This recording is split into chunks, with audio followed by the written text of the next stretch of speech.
Hello नमस्कार बच्चों, कैसे हो आप सभी। उम्मीद करता हूँ कि आप लोग अच्छे होंगे और आप लोगों की पढ़ाई है वो भी अच्छे से चल रही होगी। तो बच्चों, आपकी जो एग्ज़ाम है वो बहुत ही पास है। तो उसी के चलते मैं आप लोगों के सामने फिर से उपस्थित हूँ एक धमाकेदार वीडियो के साथ। हम लोग फिर से एक सीरीज़ स्टार्ट कर रहे हैं जिसमें मैं आपको क्लास 12th फिज़िक्स के सभी चैप्टर्स के फॉर्मूले मैं आपको बताऊंगा। यानी कि जो चैप्टर आपके फिजिक्स में हैं उन सभी चैप्टर के जितने भी फॉर्मूले और छोटी मोटी जो बेसिक बातें हैं जो कि न्यूमेरिकल के लिए बहुत ही ज़्यादा हेल्पफुल रहेगी, वो मैं आपको इसमें बताने वाला हूँ। तो वीडियो को मिस मत कीजिएगा, एंड तक देखिएगा, क्योंकि आज की इस वीडियो में बहुत ही ज़्यादा मज़ा आने वाला है। और इस वीडियो को देखने के बाद आप ये ज़रूर बोलोगे कि न्यूमेरिकल अब आसानी से हो सकते हैं। यानी कि जो इस वीडियो को देखने के बाद जिसको ऐसा लगे कि हाँ अब न्यूमेरिकल करना बहुत आसान हो गया है, वो वीडियो के नीचे कमेंट करके ज़रूर जाना कि आप लोगों को वीडियो कैसा लगा। ओके, चलिए तो वीडियो को स्टार्ट करते हैं। आज की इस वीडियो में मैं आपको चैप्टर फर्स्ट के, यानी कि जिसका नाम है इलेक्ट्रिक चार्ज एंड फील्ड, इसके मोस्ट इम्पोर्टेंट नहीं बल्कि सारे जितने भी फॉर्मूले इस चैप्टर से बनने वाले हैं वो सभी मैं आपको बताने वाला हूँ। तो देखिए, सबसे पहला फॉर्मूला आपके सामने है आवेश का, यानी कि जो हमारा चैप्टर का नाम है इलेक्ट्रिक चार्ज, उससे ही रिलेटेड यहाँ पे फॉर्मूला है आवेश का, जो कि होता है Q बराबर एन ई। क्या होता है? Q बराबर एन ई, जहाँ पे एन जो होता है वो इलेक्ट्रॉनों की संख्या होती है और ई जो होता है वो इलेक्ट्रॉनों का आवेश होता है, जो कि कांस्टेंट होता है, जिसकी वैल्यू कितनी होती है 1.6 इंटू 10⁻⁻⁹ कूलाम होती है। ठीक है बच्चों, इतनी होती है इस ई की वैल्यू। आपसे इलेक्ट्रॉनों की संख्या या प्रोटॉनों की संख्या पूछेगा तो आपको यहाँ पे एन का मान निकालना होता है। आवेश उस क्वेश्चन में दिया हुआ होगा और इलेक्ट्रॉन की वैल्यू आपके पास यहाँ पे ई की वैल्यू कांस्टेंट होती है, जिसकी वैल्यू 1.6 इंटू 10⁻⁻⁹ कूलाम होती है। इसका यूज करके आप वहाँ पे उस न्यूमेरिकल को टैकल कर सकते हो। ठीक है, चलिए नेक्स्ट फॉर्मूला यहाँ पे होता है कूलाम का नियम, जो होता है हमारे पास F इज इक्वल टू, क्या होता है? F is equal to 1/4πε0 into Q1 Q2/R² newton. ठीक है, ये आपके पास फॉर्मूला होता है कूलाम के नियम का।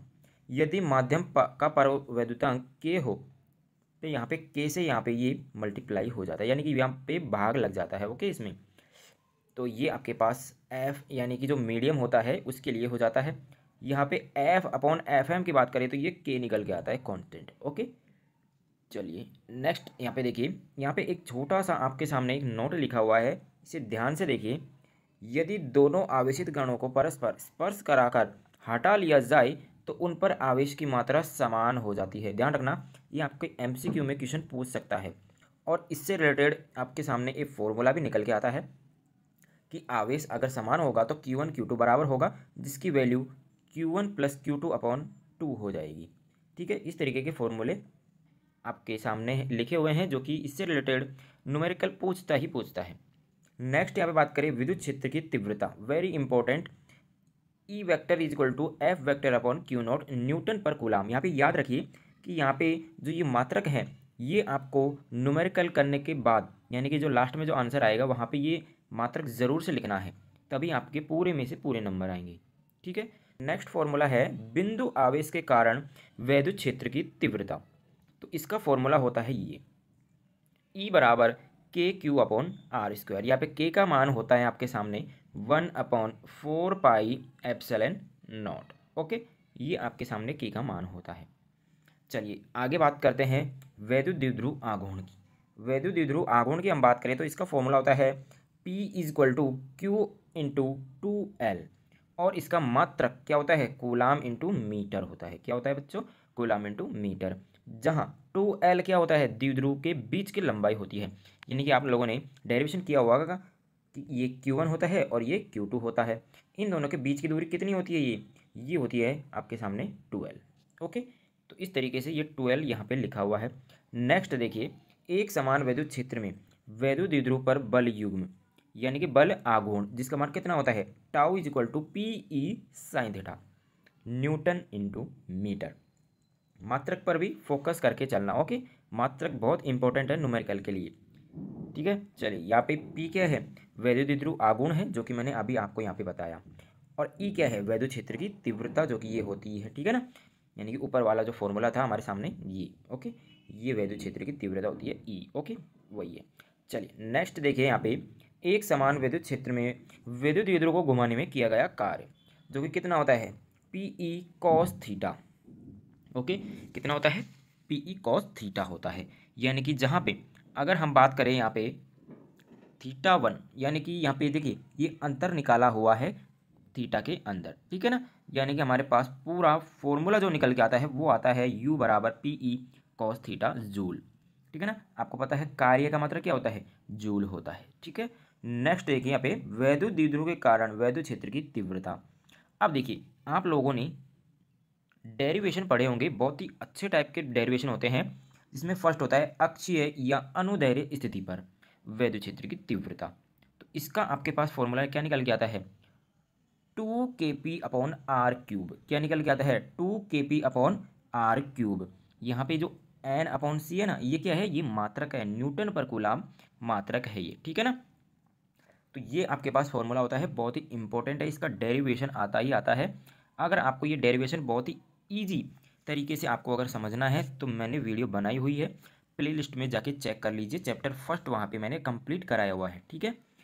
नेक्स्ट यहाँ पे है केस सेकेंड, जो यहाँ पे नेक्स्ट डेरिवेशन आता है वो आता है निरक्षीय या अनुप्रस्थ स्थिति। यहाँ पे निरक्षीय को ही अनुप्रस्थ बोला जाता है, ठीक है, जिसका फॉर्मूला निकाल के आता है kp/r³। यहाँ पे जो 2 है ये 2 नहीं आएगा यहाँ पे, ठीक है ना, ये गलती से यहाँ पे प्रिंट हो गया है, तो यहाँ पे ये kp/r³ आएगा और इसका भी मात्रक न्यूटन पर कूलाम होता है, ठीक है, ध्यान रखिएगा, ये डेरिवेशन पूछे जाते हैं। नेक्स्ट यहाँ पे बात करें हम थर्ड की, जो कि r दूरी पर स्थिति तथा थीटा कोण बनाते हुए किसी बिंदु पर तीव्रता निकालनी होती है, जिसका फॉर्मूला निकल के आता है E बराबर kp/n³ √3 cos² θ+1, ओके, ये निकल के आते हैं। नेक्स्ट देखिए यहाँ पे सतत आवेश वितरण, बहुत इंपॉर्टेंट है ये फॉर्मूले, ठीक है, ये MCQ में पूछे जाते हैं इनके फॉर्मूले। इसमें फर्स्ट आता है रेखीय आवेश, जिसको हम लैम्बडा से रिप्रेजेंट करते हैं, ये होता है Q/L। देखिए रेखीय का मतलब होता है लीनियर, यानी कि एक सीधी रेखा पर, ठीक है ना, यानी कि सीधी रेखा पर जो आवेश का वितरण होता है उस पर हमको आवेश निकालना होता है, तो उसके लिए आता है lambda is equal to Q/L। यानी कि L क्या होता है, लंबाई, इसकी लंबाई की यहाँ पे, इसकी लंबाई की यहाँ पे बात की गई है, ठीक है ना। और यहाँ पे जो इसका मात्रक हो जाएगा वो कूलाम पर मीटर हो जाएगा, ठीक है। नेक्स्ट यहाँ पे बात करें पृष्ठ आवेश घनत्व, जिसको हम सिग्मा से रिप्रेजेंट करते हैं, किससे, सिग्मा से, ठीक है। इसका फॉर्मूला होता है Q/A, क्योंकि यहाँ पे इस तरीके का सरफेस होता है तो इसका एरिया, यानी कि इसके एरिया में जो आवेश हैं जो वितरित हुए हैं उसको यहाँ पे निकालना होता है। तो यहाँ पे हम बात करते हैं एरिया की, तो Q/A हो जाएगा, और इसकी मात्रक की बात करें तो वो कूलाम पर मीटर स्क्वायर हो जाएगा। थर्ड यहाँ पे बात करें आयतन आवेश घनत्व की, तो आयतन का मतलब हो गया यहाँ पे वॉल्यूम, यानी कि यहाँ पे Q/V आएगा, ओके। यानी कि ये एक तरीके से 3D हो जाता है भाई, ठीक है ना, क्या हो जाता है, ये 3D हो जाता है, यानी कि बॉक्स हो जाता है, तो इसमें ये वॉल्यूम हो जाएगा, ठीक है ना। तो इस तरीके से होता है। चलिए यहाँ पे अगला ही यहाँ पे बात करते हैं, एक समान रूप से आवेशित वलय के कारण विद्युत क्षेत्र की तीव्रता, इसका फॉर्मूला आप देख सकते हो, ठीक है। चलिए आगे यहाँ पे देखिए, ये तो बहुत ही सिंपल है, यहाँ पे ये तो अध्यारोपण का सिद्धांत जो कि आपने अच्छे से पढ़ा होगा, यानी कि बहुत सारे जो बल होते हैं उनके मानों को अगर हम ऐड कर दें तो एक सबका नेट निकल के आ जाता है, यानी कि नेट बल यहाँ पे निकल के आ जाता है। इसी तरीके से विद्युत क्षेत्र की तीव्रता हो जाएगा, ठीक है। चलिए आगे यहाँ पे इंपॉर्टेंट की हम बात करें तो अगला है घन कोण, यहाँ पे ये बन कोण हो गया है, ये घन कोण है, ओके। घन कोण की बात करें तो ये हो जाएगा W = ΔA/r² stay radian, okay. और विद्युत flux, very important formula, φE बराबर हो जाता है EA cos थीटा, ओके, क्या हो जाता है E.A, ओके, ये हो जाएगा E.A। अगर हम डॉट को हटाएंगे तो cos थीटा आ जाएगा, क्या आ जाएगा, cos थीटा, ओके। चलिए आगे बात करते हैं हम मात्रक की, तो क्या हो जाएगा न्यूटन मीटर स्क्वायर पर कूलाम, या फिर बात करें वोल्ट मीटर, ठीक है ना। चलिए यहाँ पे ये नोटेशन लिखे हुए हैं, यानी कि इनका क्या मतलब है, ई क्या है, ए क्या है, थीटा क्या है, ओके। चलिए अब बात करते हैं इम्पोर्टेंट पार्ट की। यहाँ पे इस चैप्टर का सबसे इम्पोर्टेंट पार्ट है गॉस की प्रमेय, यानी गॉस थ्योरम, बहुत इंपॉर्टेंट है। इसका ये सिंपल सा एक फॉर्मूला होता है, फाई बराबर Q upon epsilon not. Okay, ये सिंपल सा फॉर्मूला आप याद रख लीजिए। ठीक है, अब बात करते हैं इसके अनुप्रयोग की। अनुप्रयोग में आता है पहले दो समान आवेशित समांतर प्लेट के बीच वैद्युत क्षेत्र की तीव्रता, जिसका यहाँ पर निकल के आता है ई बराबर सिग्मा अपॉन एप्सिलॉन नॉट। ये बहुत ही इंपॉर्टेंट फॉर्मूला है, इससे न्यूमेरिकल जरूर आता है। ठीक है, नेक्स्ट है अनंत लंबाई के तार के निकट वैद्युत क्षेत्र की तीव्रता। इसका यहाँ पे फॉर्मूला ये है, और अगर इसको और थोड़ा सिंप्लीफाई करके देखें तो ये यहाँ पे हो जाता है, यानी कि यहाँ पे क्या होता है, ये 2 से 2 कैंसिल कर, यानी कि 2 से 4 कैंसिल कर रखा है। ओके, बस इतना सा अंतर है। अगला यहाँ पे इंपॉर्टेंट फॉर्मूला है भाई, अगला है अनंत विस्तार की सम आवेशित अचालक समतल प्लेट के निकट वैद्युत क्षेत्र की तीव्रता, जिसका फॉर्मूला होता है ई बराबर sigma upon 2 epsilon not. Okay, और लास्ट हम बात करें, यहाँ पे आता है अनंत विस्तार की समतल आवेशित चालक प्लेट के कारण वैद्युत क्षेत्र की तीव्रता। क्या है इसका फॉर्मूला, ई बराबर sigma upon epsilon not. Okay, तो ये थे आपके इंपॉर्टेंट फॉर्मूले। यहाँ पे सिग्मा और लैम्डा जो है वो यहाँ पे लिख रखा है। ठीक है ना, यहाँ पे आप ये मत समझना कि ये सिग्मा कुछ और है, ये सिग्मा पृष्ठ आवेश घनत्व है, जिसका मैंने आपको ऊपर क्या फॉर्मूला बताया था, क्यू अपॉन ए बताया था। ओके, तो ये यहाँ पे यूज हो जाता है। ओके, तो भाई ये थे आपके चैप्टर फर्स्ट के सभी इंपॉर्टेंट फॉर्मूले।